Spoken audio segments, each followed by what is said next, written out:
Hello guys, welcome back to the channel. In today's video, I'm going to give you a review of the spirit flower in Grow a Garden Very update. Okay, let's get into it guys. Before we test the base value of the spirit flower, I'm going to show you how we can get this spirit flower seed. If you want to get the seed, you can make a wish on this fountain power. You can submit the required fruits or plants, and then you will get reward from making a wish. Okay, I'm going to click on show me the fountain rewards. Okay, and then you will have a chance to get the enchanted seed pack, and you can open the seed pack and you will have a chance to get this spirit flower.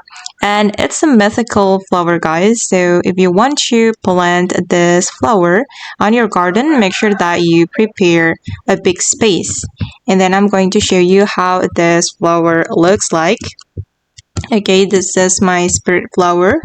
Oops, sorry. There are so many plants on my garden. Wait. Okay guys, this is how the spirit flower looks like, and you can harvest it multiple times, of course, and you can get some flowers from one plant. So it's not like the Aurora Fine. For the Aurora Fine, you can only get one flower from one plant.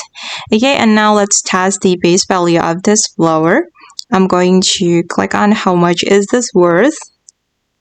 And yeah, that's great. It cost for about 100k shekels, and I think it's really worth to plant this spirit flower on your garden. Okay guys, and that's all the video for today. I hope this tutorial will be useful for you. Thank you so much for watching, and bye!